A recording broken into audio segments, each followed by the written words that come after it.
Dear students and dear friends, एक बार फिर से स्वागत है अपने चैनल पॉलिटिकल साइंस एसबीएम में। आइए आज हम सॉल्व करते हैं बीए सेकंड सेमेस्टर का राष्ट्र गौरव का ओल्ड पेपर, पुराना क्वेश्चन पेपर, माइनर इलेक्टिव है और ये कंपलसरी पेपर है। इस पेपर में आपको किसी भी हाल में पास होना अनिवार्य है। अगर पास नहीं पाते हैं तो फिर आपका रिजल्ट या मार्कशीट रुक जाएगा। इसलिए इसको अच्छे से पढ़ें और इसको थोड़ा सीरियस होकर पढ़ें कि इसमें आपको पास होना ही जरूरी है, नहीं तो फिर आपकी मार्कशीट रुक जाएगी। उसमें F लिख के चलाएगा, स्टार लिख के चलाएगा। तो आइए सॉल्व करते हैं बीए सेकेंड सेमेस्टर का राष्ट्र गौरव का पिछले साल 2022 का पेपर, जो कि आपके आगामी एग्जाम के लिए बेहद महत्वपूर्ण है। और इसमें 50 क्वेश्चंस रहते हैं जो कि 75 मार्क्स के हैं। रिक्वेस्ट है, अगर जिन साथियों ने अब तक चैनल को सब्सक्राइब नहीं किया है प्लीज़ वे चैनल को सब्सक्राइब कर लें और वीडियो को पूरा देखिए और अपने दोस्तों में भी शेयर कीजिए। पहला क्वेश्चन देखते हैं, दशमलव पद्धति किसकी देन है? ऑप्शन देखिए, वराहमिहिर, श्रीधराचार्य, यूक्लिड या आर्यभट्ट। तो जो दशमलव पद्धति है ये आपकी आर्यभट्ट की देन है। ऑप्शन डी राइट आंसर होगा, आर्यभट्ट। क्वेश्चन नंबर 2 है, सुमेलित नहीं है।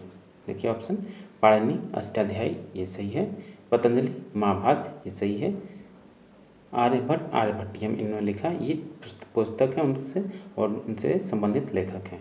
और जो श्रीधराचार्य बृहत संहिता ये गलत है, इसलिए इसका आंसर ऑप्शन सी सही होगा। क्वेश्चन नंबर 3 है, महाभारत किसकी रचना है? देखिए क्वेश्चन कैसे घुमा के पूछा गया आपसे, कई लोग इसको गलत कर देंगे। द्वैपायन, वाल्मीकि, नारद या पुरुष में से कोई नहीं। तो महाभारत की रचना द्वैपायन ने की, यानी किसने? वेद व्यास। वेद व्यास का नाम भी एक द्वैपायन है, इसलिए पूछा है आपसे क्वेश्चन घुमा के कि महाभारत की रचना किसने की? तो द्वैपायन ने की। द्वैपायन को ही हम वेद व्यास के नाम से जानते हैं। क्वेश्चन नंबर 4, सत्य कथन है। इसमें ये देखना है कि कौन सा कथन सत्य है। महाभारत कांडों में विभक्त है, ये गलत है। कांडों में नहीं, पर्व में विभक्त है। कुल 18 पर्व हैं महाभारत में। उपनिषद ग्रंथों को वेदांत भी कहते हैं, ये कथन सही है आपका। उपनिषदों को हम वेदांत बोलते हैं। ऑप्शन बी राइट आंसर होगा, ये सत्य है। रामायण का प्रधान रस सिंगाली, ये भी गलत है। महाभारत में करुण रस की प्रधानता है, बिल्कुल नहीं, ये भी गलत है। इसका सत्य कथन आपका ये है कि उपनिषद ग्रंथों को वेदांत भी कहते हैं। ऑप्शन बी राइट आंसर होगा। क्वेश्चन नंबर 5 है, गीत गोविंद के रचनाकार हैं सॉरी कौन है रचनाकार? ऑप्शन देखिए, चैतन्य महाप्रभु, जयदेव, रैदास या कबीर। तो गीत गोविंद के जो रचनाकार हैं जयदेव हैं। ऑप्शन बी राइट आंसर होगा, जयदेव। क्वेश्चन नंबर 6 है, असत्य कथन कौन सा है? इसमें से गलत कथन कौन सा है वो देखना है हमको। चरक संहिता काय चिकित्सा का प्रमुख आधार ग्रंथ है, यानी ऑप्शन ए सही है। सुश्रुत संहिता का संबंध चिकित्सा शास्त्र से नहीं है, ये आपका चिकित्सा शास्त्र से संबंधित नहीं है, ये पूछा है। तो ये कथन जो सुश्रुत संहिता है चिकित्सा शास्त्र से इसका संबंध है। ऑप्शन बी इसमें सही होगा। बाकी दो देखिए, महाभारत एवं वाल्मीकि रामायण में सुश्रुत को विश्वामित्र का पुत्र बताया गया है, ये भी सही है। एलोपैथी में बीमारी का कारण शरीर विषाणुओं का प्रवेश माना गया है, ये भी सही है। तो इसमें असत्य कथन आपका ऑप्शन बी होगा। क्वेश्चन नंबर 7 है, निम्नलिखित नक्षत्र नहीं है। अश्विनी, स्वाति, आर्द्रा या चंद्र। ये तीनों आपके अश्विनी, स्वाति और आर्द्रा नक्षत्र हैं और चंद्र आपका नक्षत्र नहीं है, तो इसलिए इसका आंसर ऑप्शन डी सही होगा, चंद्र। क्वेश्चन नंबर 8 है, सूर्य मंदिर है, यानी सूर्य मंदिर कहाँ स्थित है? कोणार्क, कांची, वेरुल या देवगढ़। तो सूर्य मंदिर आपका कोणार्क में स्थित है। क्वेश्चन नंबर 9 है, मेहरौली लौह स्तंभ है, यानी मेहरौली का जो लौह स्तंभ है कहाँ स्थित है? दिल्ली में, बागपत में, मेरठ में या चित्रकूट में। मेहरौली का लौह स्तंभ वर्तमान में दिल्ली में स्थित है। क्वेश्चन नंबर 10 है, प्राचीन भारतीय गणितज्ञ नहीं है, यानी इनमें से कौन प्राचीन समय के गणितज्ञ नहीं है, मैथमेटिशियन नहीं है। ऑप्शन देखिए, चरक हैं मैथमेटिशियन आपके, प्राचीन मैथमेटिशियन। आर्यभट्ट भी हैं और महावीराचार्य हैं। रामानुजम आपके आधुनिक समय के हैं, वर्तमान नहीं आधुनिक समय के हैं, इसलिए प्राचीन भारतीय गणितज्ञ आपके रामानुजम नहीं है। क्वेश्चन नंबर 11 है, दो रेखाएं लंबवत होती हैं यदि उनके बीच कितने का कोण बनता है? 360, 45, 180 या 90। दो रेखाएं लंबवत होंगी जब उनके बीच 90 डिग्री का कोण बनेगा। तो ऑप्शन डी राइट आंसर होगा। क्वेश्चन नंबर, संगीत युक्त वेद है, यानी कौन सा वेद संगीत से संबंधित है? ऋग्वेद, सामवेद, अथर्ववेद या यजुर्वेद? तो आपका जो संगीत युक्त वेद है सामवेद है, यानी स से संगीत और स से सामवेद, ये ऐसे आप याद कर लीजिएगा। क्वेश्चन नंबर 13 है, महात्मा गांधी ने इंडियन ओपिनियन नामक पत्र निकाला था अफ्रीका से, इंग्लैंड से, भारत से या गुजरात से? तो महात्मा गांधी ने इंडियन ओपिनियन नामक पत्र आपका अफ्रीका से निकाला। क्वेश्चन नंबर 14 है, गणित को सभी विधाओं में सर्वोपरि कहा गया है? अथर्ववेद में, रामायण में, वेदांग ज्योतिष में या महाभारत में? तो गणित को सभी विधाओं में सर्वोपरि आपका वेदांग ज्योतिष में कहा गया है। क्वेश्चन नंबर 15 है, मूर्तिकला का स्वर्ण युग कहलाता है, यानी कौन सा युग मूर्तिकला का सर्वश्रेष्ठ युग कहा जाता है? कुषाण काल, गुप्त काल, मुगल काल या उपयुक्त में से कोई नहीं? तो मूर्तिकला का स्वर्ण युग आपका गुप्त काल है। गुप्त काल को हम मूर्तिकला का स्वर्ण युग कहते हैं। क्वेश्चन नंबर 16 है, दिग्निकाय में महाजन सम्मत कहा गया है? महाजन सम्मत दिग्निकाय में किस नाम से संबंधित है? राजा को, प्रजा को, मंत्री को या सारथी को? तो जो आपका दिग्निकाय में महाजन सम्मत है वो प्रशासनिक इकाइयाँ हैं, ये एडमिनिस्ट्रेटिव यूनिट्स हैं जो कि राज्य का देखभाल करती हैं। तो इससे संबंधित तो आपका मंत्री ही होगा, प्रजा राजा तो नहीं होगा, मंत्री से संबंधित उनका प्रशासनिक अधिकारियों का समूह है, क्योंकि करीबी आंसर मंत्री होगा, ये फिर भी थोड़ा डाउट है। क्वेश्चन नंबर 17 है, गणतांत्रिक शासन प्रणाली में शासन की शक्ति निहित होती है किसमें? एक व्यक्ति में, संपूर्ण गण में या दो व्यक्तियों में या चार व्यक्ति में? तो गणतांत्रिक शासन पद्धति में शासन की शक्ति संपूर्ण गण में निहित होती है। क्वेश्चन नंबर 18 है, वैराज्य शब्द का अर्थ होता है? राजा विहीन राज्य, वैराग्य युक्त राजा, राज्य विहीन राजा या उपयुक्त सभी? तो वैराग्य राज्य शब्द का अर्थ है आपका कभी कभी ऐसा प्रदेश जिसमें राजा उस प्रदेश को छोड़ भी सकता है या अपने पास भी रख सकता है, या उसे आय या राजस्व प्राप्त नहीं होता है तो उसको भी वैसा छोड़ा जा सकता है। इस हिसाब से आपका ये तीनों है, इसलिए इसका आंसर ऑप्शन डी सही होगा। क्वेश्चन नंबर 19 है, गौतम बुद्ध के उपदेशों की भाषा क्या थी, यानी किस भाषा में गौतम बुद्ध के द्वारा अधिकतम उपदेश दिया गया? यानी उपदेश देते वक्त कौन सी भाषा का प्रयोग करते थे? पाली, लौकिक संस्कृत, हिंदी या प्राकृत? तो गौतम बुद्ध अपने उपदेशों को पाली भाषा में प्रस्तुत करते थे या उपदेशों। नेक्स्ट क्वेश्चन है क्वेश्चन नंबर 20, महावीर स्वामी की शिक्षाओं और उपदेशों का वर्णन है? संगम साहित्य में, नाथ साहित्य में, बौद्ध साहित्य में या जैन साहित्य में? महावीर स्वामी की शिक्षाओं और उपदेशों का वर्णन जैन साहित्य में, ऑप्शन डी राइट आंसर होगा। क्वेश्चन नंबर 21 है, गौतम बुद्ध को ज्ञान प्राप्त हुआ था, यानी गौतम बुद्ध को ज्ञान कहाँ प्राप्त हुआ? लुम्बिनी, सारनाथ, कुशीनगर या गया में? तो गौतम बुद्ध को ज्ञान प्राप्त आपका गया में हुआ, ऑप्शन डी राइट आंसर होगा। और देख लीजिए लुम्बिनी में इनका जन्म हुआ, सारनाथ में प्रथम उपदेश दिया इन्होंने, प्रथम पहली बार उपदेश दिया, कुशीनगर में इनका क्या हुआ? इनकी मृत्यु हुई, ऑप्शन सी में इनकी कुशीनगर में मृत्यु हुई, महानिर्वाण बोलते हैं इनको, इनकी मृत्यु को। क्वेश्चन नंबर 22, नचिकेता का संबंध है किन उपनिषद से? कठोपनिषद से, मांडुक्य उपनिषद से या ऐतरेयोपनिषद से? तो नचिकेता का संबंध आपका कठोपनिषद से है। क्वेश्चन नंबर 23 है, बिहू का संबंध किस राज्य से? असम से, गुजरात से, मणिपुर से या उत्तर प्रदेश से? तो बिहू का संबंध आपका असम से है। भरतनाट्यम का संबंध है तमिलनाडु से, मणिपुर से, उड़ीसा से या उत्तर प्रदेश से? तो भरतनाट्यम का संबंध आपका तमिलनाडु से है। क्वेश्चन नंबर 25 है, महाबलीपुरम के मंदिर आधारित हैं, यानी महाबलीपुरम के मंदिर का निर्माण किस शैली में हुआ है? नागर शैली, द्रविड़ शैली, कर्नाटक शैली या इनमें से कोई नहीं? तो महाबलीपुरम के मंदिरों का निर्माण आपका द्रविड़ शैली में हुआ है।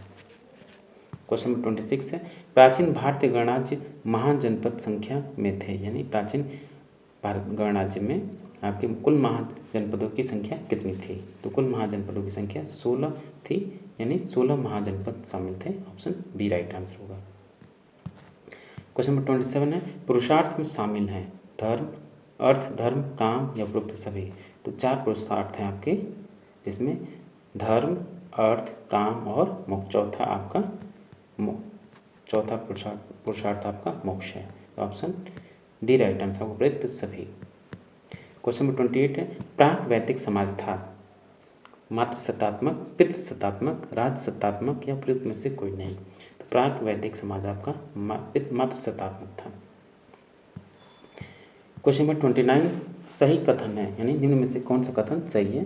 संस्कृति शरीर है, सभ्यता प्राण। संस्कृति और सभ्यता दोनों एक ही हैं, ये आपका कथन गलत है, दोनों अलग अलग हैं। संस्कृति साध्य है, सभ्यता साधन है, ये कथन भी गलत है। संस्कृति सरल है, सभ्यता कठिन, ये कथन भी आपका गलत है। इसका आंसर होगा संस्कृति शरीर है और सभ्यता प्राण, ऑप्शन ए। क्वेश्चन नंबर 30 है, महाभारत में पर्वों की संख्या कितनी है? 7, 9, 18 या 10। तो महाभारत में कुल पर्वों की संख्या 18 है। 18 पर्वों में आपका महाभारत का वर्णन किया गया है। क्वेश्चन नंबर 31, कौटिल्य के मतानुसार राजनीतिक शक्ति प्रभावी और सफल होती है कब? मंत्रियों के परामर्श से, धर्म गुरुओं से, अनुभवी राजनीतिज्ञ की मंत्रणा एवं पुरोहितों के समर्थन से या राजा की आज्ञा से। तो कौटिल्य के मतानुसार राजनीतिक शक्ति प्रभावी और सफल तब होती है जब राजा अनुभवी राजनीतिज्ञ की मंत्रणा करता है और पुरोहितों को समर्थन प्राप्त होता है। तो ऑप्शन सी राइट आंसर होगा।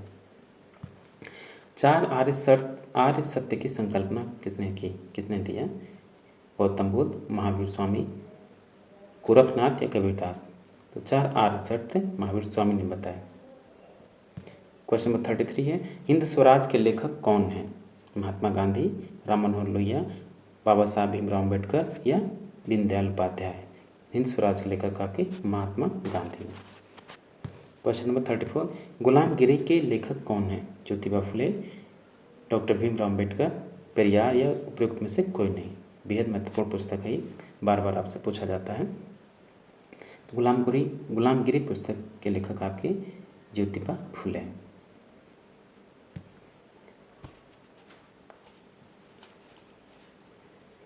राष्ट्र का घटक नहीं है भूमि, जन, संस्कृति या जाति।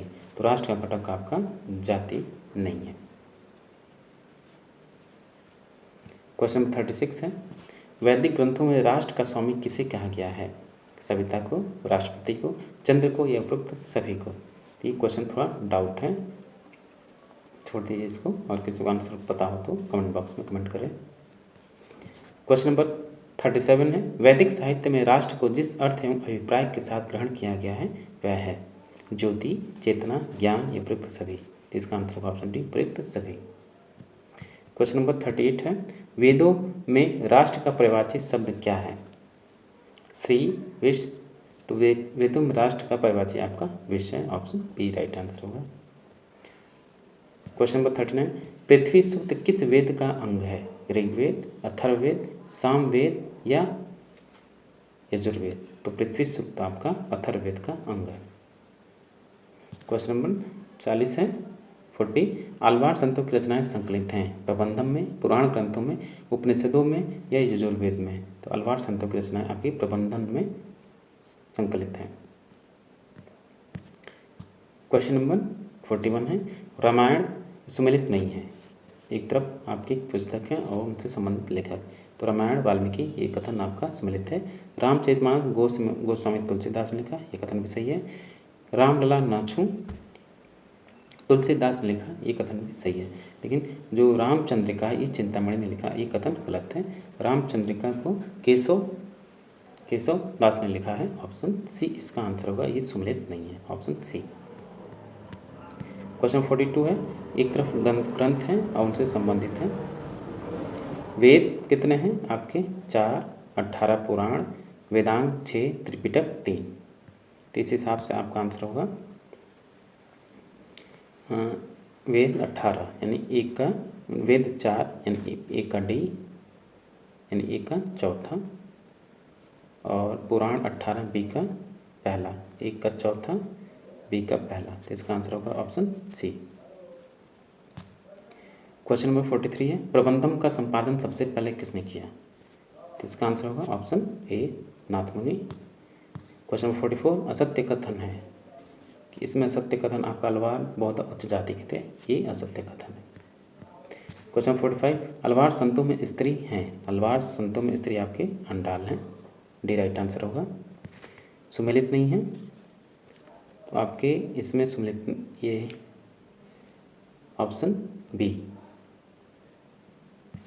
अष्टसाप की स्थापना किसने की? अष्टसाप की स्थापना आपके विठल नाथ ने की।